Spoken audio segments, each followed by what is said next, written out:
If you open your Bibles, please, to Luke chapter 13. Luke chapter 13. And we'll have all the children get ready to go for children's church. The Sturrier's back there, ready to go. Gospel of Luke, Matthew, Mark, Luke, chapter 13.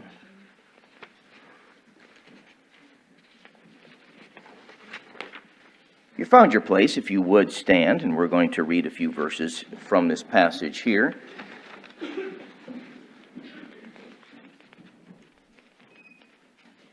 We'll begin in verse number 6. This is the parable that Christ gives now.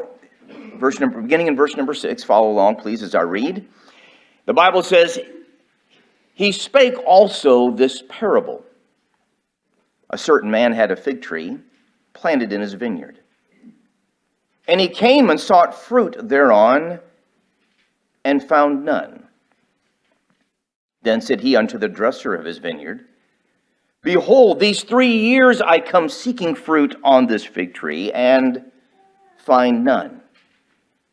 Cut it down. Why cumbereth it the ground? And he," being the dresser there, "and he answering said unto him, Lord, let it alone this year also, till I shall dig about it and dung it. And if it bear fruit, well. And if not, then after that thou shalt cut it down." Text for this morning is there in verse number 8. "Lord, let it alone this year also." To speak on the topic of one more year. One more year. Let's pray. Heavenly Father, we thank you for this opportunity we have to hear from your word.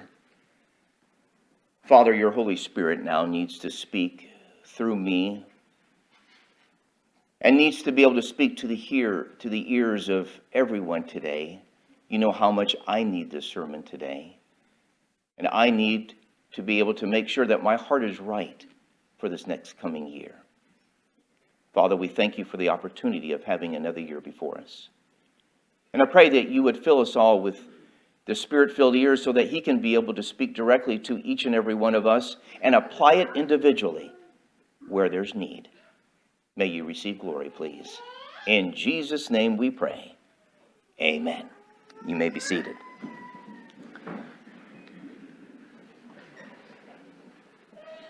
Of course, a parable is an earthly story with a heavenly meaning. And to every story that Christ gave, there was a primary interpretation to the people who were there, right there at that time. As well as he could be able to see through time, there is an application to all who will read it in the future. Of course, we understand the primary interpretation of this particular parable to the Jewish nation at this time was that the fig tree in this parable was the Jewish nation. The dresser of the vineyard was Jesus Christ. And for 3 years, he had ministered to the nation of Israel. He had preached to the nation of Israel. The kingdom of God is at hand, was the message. The problem is, there was no national repentance.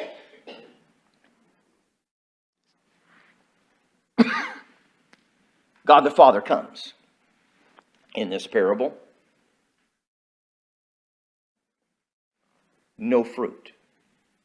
For 3 years, the nation of Israel, no fruit. Why cumbereth it the ground? Cut it down. Jesus in this parable is likened unto the dresser, saying, Yet give me one more year. Give me another year. Those of you that know the history here and the timetable, it was within that year God the Father said, "It is enough." No national repentance.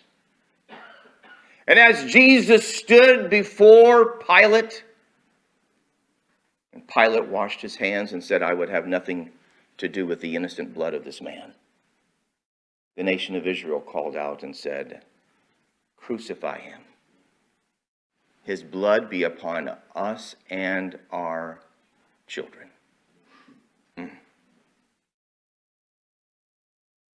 It was just a few years after that when the nation of Israel was cut down. People were scattered. No national repentance. And how we need to be able to look to this and see the importance of the repentance today in our nation. We need to pray for national repentance in our nation. We see the sins of our nation going on, and we can hear the news, and boy, it can be really discouraging, can't it? Amen. Oh, yeah. God, please help our nation. Not only do we need national repentance, we need personal repentance. May God help us to be able to see the importance of repentance in our lives. But let's go ahead and look at the context, though, because it is important for every story that we do read from the Bible, every parable that God gave, is important for the context to be able to get the proper understanding there. So let's begin reading in verse number 1, and we get the proper context. The Bible says, "There were present at that season," by the way, Jesus Christ at this time is in Capernaum.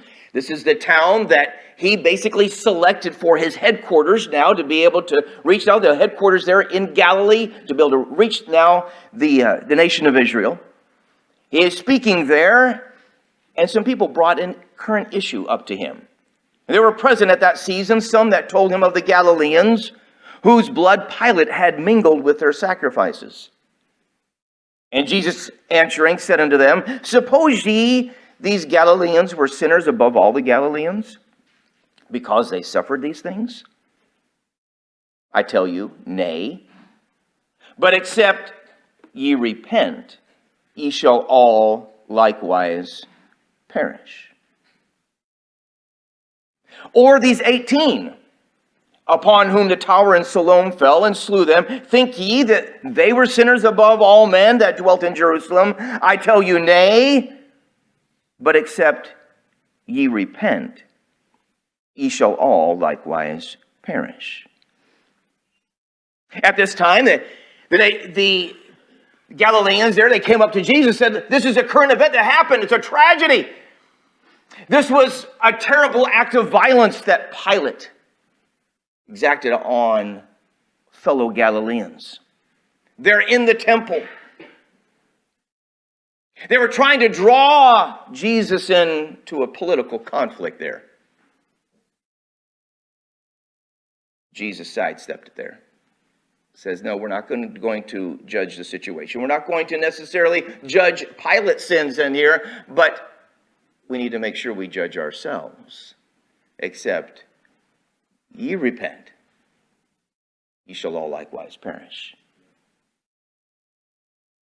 Then Jesus himself offers a situation that happened not too long previously there. He says, now remember, not only an horrible act of violence that took place, but an absolute accident that took place. Do you remember the tower in Siloam that fell? Killed some people, tragedy. Were they sinners above everyone? Jesus says, no. But except ye repent, ye shall all likewise perish. The sad thing is that tragedy comes to every person. And it's not necessarily a cause or a sign of God's judgment on someone's life. We don't judge others, but we need to realize ourselves, our own situation. We are so quick to judge another situation and, oh, we think we know all about that one. We think we know the backstory. We think we know what's going on. No, we don't. There's only one that knows, and that's God himself. That's right. We don't judge others, but we need to make sure we judge ourselves. Jesus says, except we repent, ye shall likewise perish. And then in this, he then shifts to this parable that he gave, speaking in the same context of repentance. Let's look at that again. And he spake this parable: a certain man had a fig tree planted in his vineyard, and he came and sought fruit thereon, and found none. I think it's important for us to realize here, for the application for us today, is that God the Father has property that he has created. We belong to him. That's right. He has created us. He is our creator. We belong to him. What a special blessing that I belong to someone. And that begins the understanding of salvation in everyone's heart when we realize the fact that we are not in and of ourselves. We are not island to ourselves. There is someone that we owe allegiance to. It is the God, the Creator. He owns us. But also, I think there's another beautiful picture here, is that just as the Lord of the vineyard owns us, he has also planted us. Just like the Lord of the vineyard would want to make sure that every part of his vineyard is properly taken care of. He wants to make sure that the vegetables are planted to make sure they get just the right sunlight, just the right water. Everything is just perfect in this garden. Of course, a vineyard with grapes, want to make sure that everything is just perfect. They have to make sure that the sunlight, the water, the care, everything is there. Everything is planted just right, in the right place, to be able to get the most nourishment, the most benefit, so that there can be the most product to come out. Isn't it a blessing, the thought that God has planted us? That means he put us in a specific place. Right now, you may think that you are a product of a mistake. You may think that maybe you're a product of your own errors, but God has guided everything through your entire life. And yes, there has been some errors. Yes, there's been mistakes, but God's sovereignty has been there, and he has helped to guide you and helped to mold the situations in your life. And you are right now, currently at this point, right now, where God wants you to be. Right. He's planted you. Psalm says, he has planted us. We shall be like a tree planted by the rivers of water. Oh, I hope that you can rejoice in the fact that God's sovereignty has placed you. He's planted you. He owns you. And then also, he owns you in a separate way. Not only is he your creator, for those that are saved today, he is also your redeemer. Amen. He has purchased you a second time. For we are purchased, we are bought with a price. Therefore, glorify God in your body and in your spirit, which belong to, which are God's. Amen. He owns us. I hope that brings comfort to you, and the fact that he's planted you. You're in the right place. But not only that, God also has an expectation for us. We look now at the next verse here. Then said he unto the dresser, He sought the fruit. He came to the sought fruit thereon and found none. The last part of verse 6, verse 7. And he came to the dresser at the vineyard and says, behold, these 3 years I come seeking fruit on this fig tree and find none. Cut it down. Why cumbereth it the ground? He came for 3 years seeking fruit. It's a little bit humbling, the fact that God comes to each and every one of us. And because he owns us, and he's planted us, he's redeemed us, he does have an expectation of us. We are not saved just to live our own life the way we want to. Oh no. We are saved for a purpose, and that's to bring glory to God. Amen. And I hope that you delight in that truth, because God wants glory out of our life. He deserves glory out of our life. And he comes looking for fruit. What kind of fruit are we talking about? Well, we can talk about several different kinds of fruit spiritually, but there is an expectation of us. Open your Bibles there to John, just in the next gospel over, the book of John, chapter 15. Beautiful verse here. Talks about fruit bearing.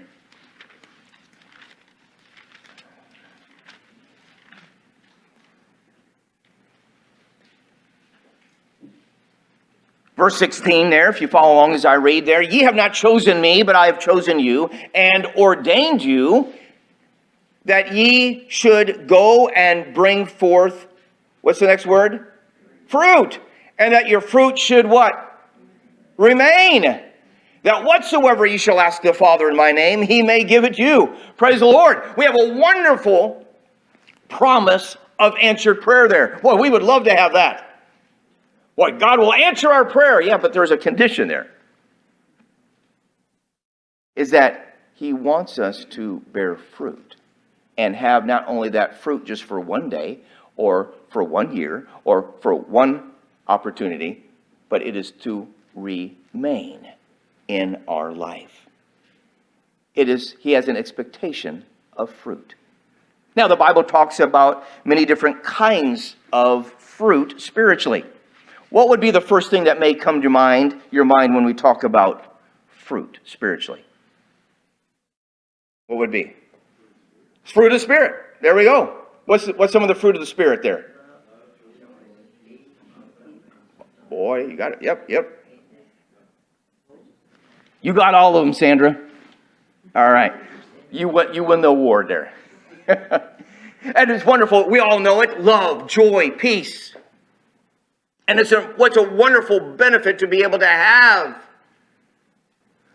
the opportunity to glorify God in our life through the manifold fruit of the Spirit.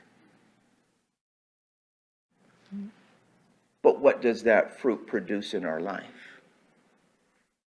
Is that something that is evident in our life? Christ says we must repent, or we shall likewise perish. You know, there's a lot of confusion when it comes to repentance. Right.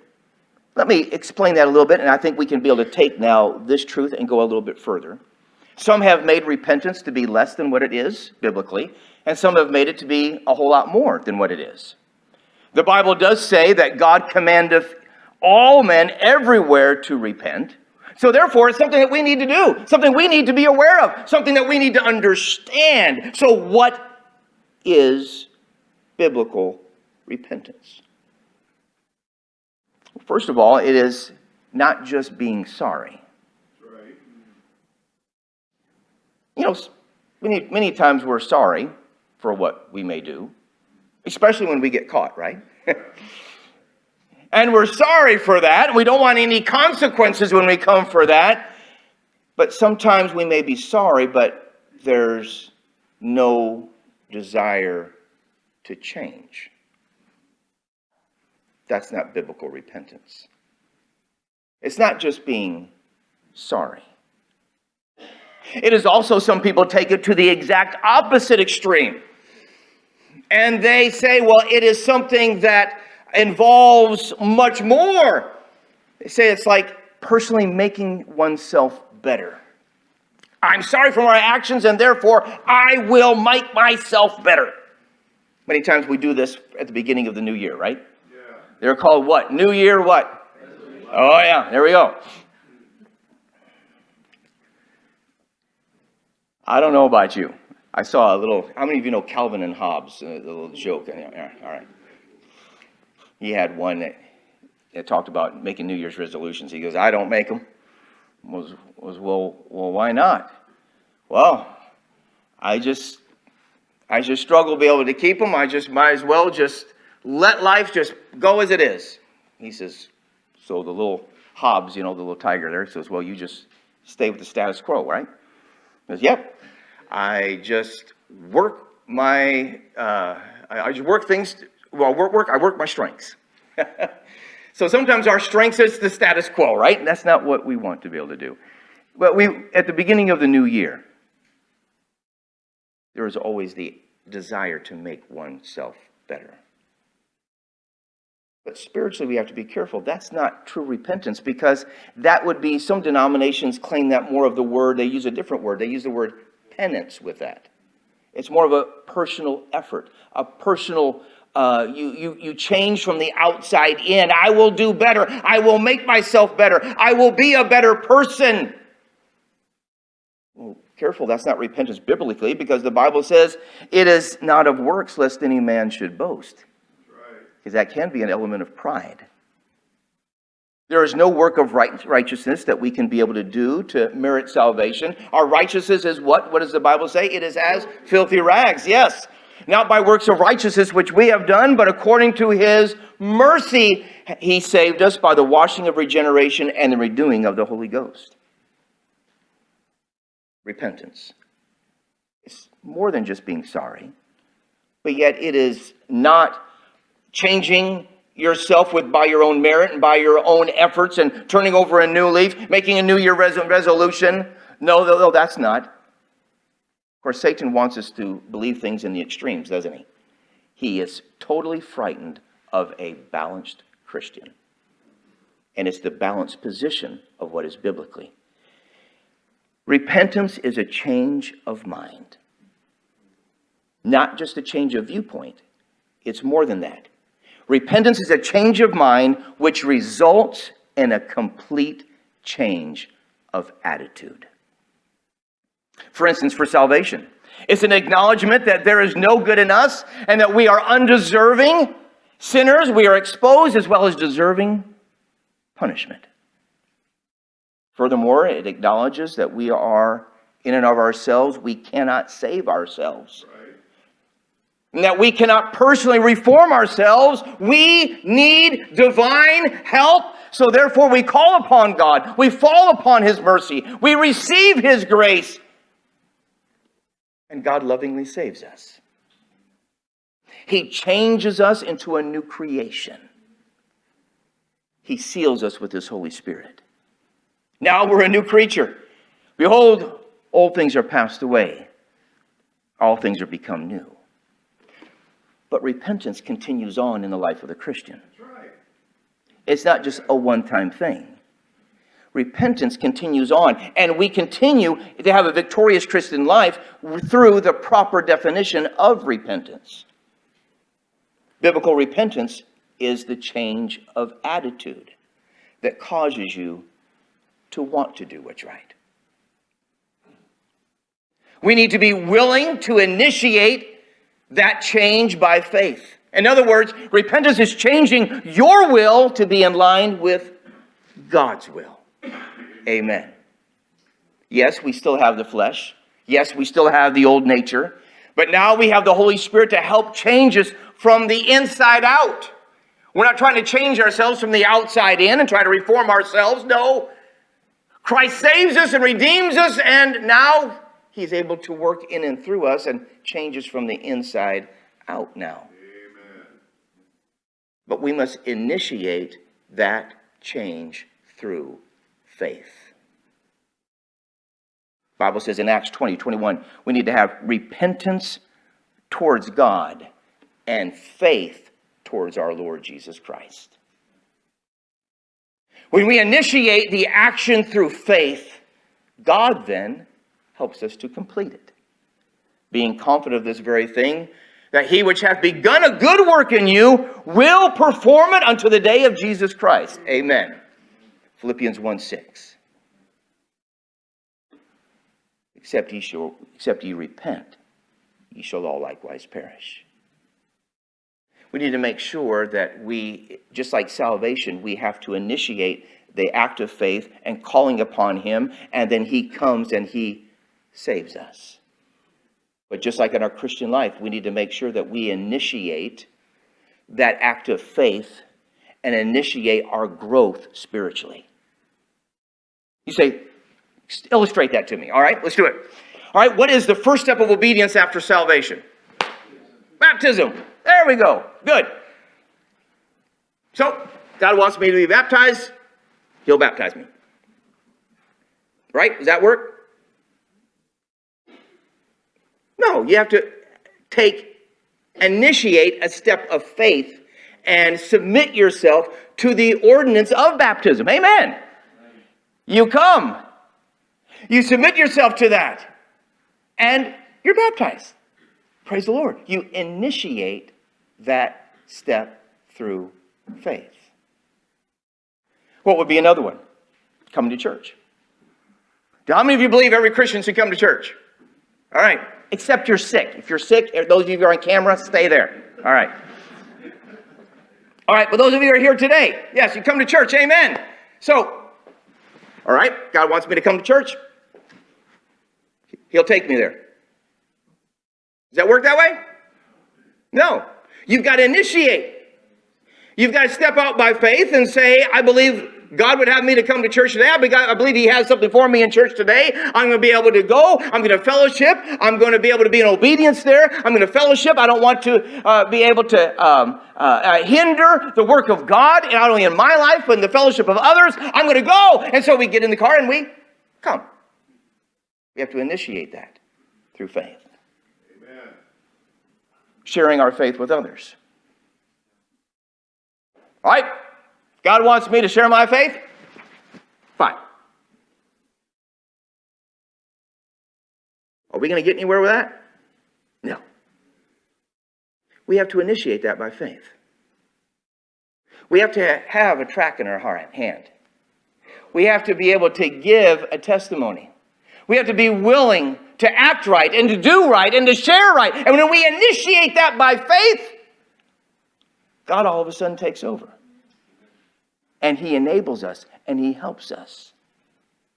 How many of you can be able to say, I initiated a conversation at some point, and then all of a sudden I realize God continued it on. And then all of a sudden you get nervous, don't you? It's like, wow, all I did was invite someone to church, or I initiated and said I was a Christian, and all of a sudden there were questions coming, and all of a sudden the Holy Spirit starts working through you, and all of a sudden you get verses coming to your mind that you never thought of, and wow, God did something through you, but you had to initiate it.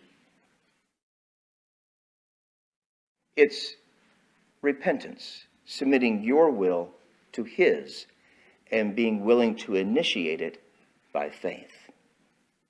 Let's get back to the fruit bearing now. Fruit of the Spirit. What was the first one, Sandra?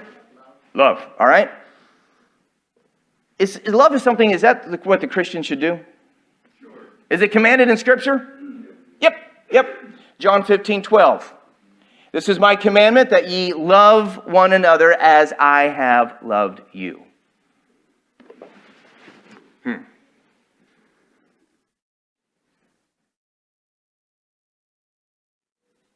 God wants me to love, he'll make me lovely. He'll make others lovable. I don't think so.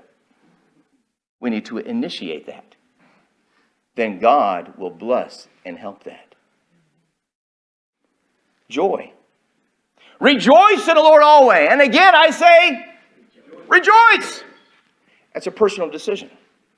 We initiate that by faith. God is able to help us to have the joy. We may not have happiness all the time, but we can have biblical joy. Amen? Kindness, gentleness, kindness.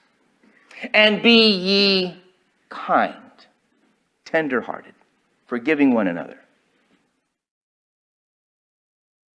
We have to initiate that by faith. And by the way, we continue to do it, and we continue to do it. Why? Because not only do we want the fruit of the Spirit in our life, but that fruit needs to remain. Amen. It's the fruit in our life. We can go right down through every one of the fruit of the Spirit. What would be another thing that we need to do when it comes to fruit bearing in our spiritual life? Here's one. We need to make sure that we are continuing to grow. God wants the fruit in his vineyard to grow, right? Exactly. He wants we are the vine. He is the vine. We are the branches. He wants the branches to be able to grow and bear fruit. Amen. It's a decision we need to make. But grow in grace and in the knowledge of our Lord and Savior Jesus Christ. Growing in grace and in knowledge? Well, if God wants me to increase in knowledge, he's going to give it to me in my head. We're all of a sudden going to have it. We'll sleep with the Bible on our head, right? Sleep with the Bible as our pillow, and it'll all of a sudden come through osmosis, right? Did that work in high school? No, it never did. No, that's the reason why we need to initiate that by faith. We open up the Word of God, and we do that on a regular basis. We are to grow in grace and in the knowledge. That's the reason you do come to church. Why? Because we want to be able to hear. We want to be able to learn. We want to be able to grow. We want to bear fruit. And not just for right now. We want it to remain for the glory of God. We need to initiate it by faith. But except ye repent, ye shall all likewise perish. Another part of fruit bearing would be found in Psalms 126, and that is the souls of other people that come to the knowledge of Christ. Many of you'll be familiar with this passage. They that sow in tears shall reap in joy. He that goeth forth and weepeth, bearing precious seed, shall doubtless come again with rejoicing, bringing his sheaves with him.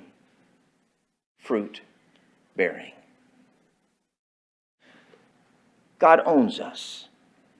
He's planted us. He's redeemed us. Right. He has an expectation of us. That expectation is fruit bearing. That's brought about in our heart through a life of repentance towards him. Submitting our will to his. Lastly, verse 9. Let me go back to where we were there in Luke chapter 13.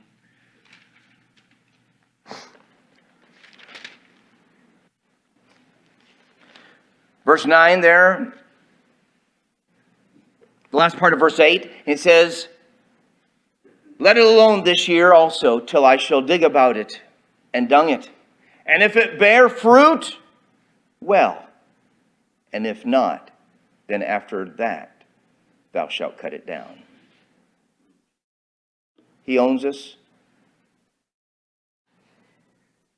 He's planted us, redeemed us. He has an expectation of us. Then here's something that we don't hear all the time, but that God has a limited patience towards us. God is extremely long-suffering. How many of you can thank him for that? You can have illustrations in our life how God has been incredibly long-suffering towards us and has been patient towards us. But it's very evident in Scripture that at some point, even the patience of God says it's enough. The Bible says in Genesis 6:3, when speaking about the situation there before the flood, it says, "My spirit shall not always strive with man." There's going to be a point where God may say, "I've given you light, I've given you patience, I've given you long suffering. It's enough."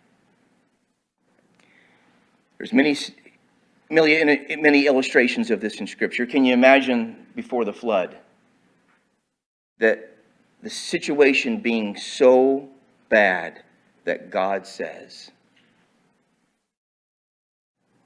"I'm done with the entire human race"? Thank God that Noah found grace in the eyes of God. Amen. But the line of Cain was completely wiped out in the flood.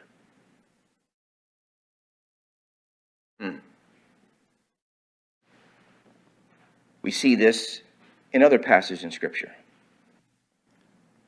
Remember a preacher named Noah. Excuse me, a preacher named Jonah. Jonah, remember him? God told him, "I want you to go where?" Did he go? Not right away, did he? No. God had to be able to bring some situations in his life and had to bring him to the point where he was willing to repent. Samson, great judge of Israel. God wrought incredible things through him. By the way, the Bible says the Spirit of the Lord came upon Samson more than any single other person in Scripture. Wow. But what was his lifestyle like? He had to be setting sin, didn't he? He would repent, come back. Repent, and go back. Finally, God said, "It is enough." Finally, that last time on Delilah's lap, what happened? He got up and thought he could continue on just as he could before, but the Spirit of God had departed from him. Yes, God did use him in the latter end, but it was at the latter end. At a point, God said, it was enough. King Saul. Imagine being handpicked by God himself to be the first leader of Israel. Started great, started humble. But one of the great sins that Saul had was when he sacrificed instead of Samuel. He ran out of patience. And you know what? Probably the rest of the congregation of Israel probably didn't even know that that was a sin. But God knew it. Samuel knew it. And from that point, Samuel said, God hath chosen someone else to be king. Wow. So many different illustrations in Scripture. We can go on and on and on. Where God said, there's consequences. It's enough. Yes, he forgives sin, but there's circumstances and conditions of sin that have to be manifested. Yes, God forgives, and he forgets. Amen. And we will not stand in judgment of those sins in heaven. But here on earth, there is consequences for those sins.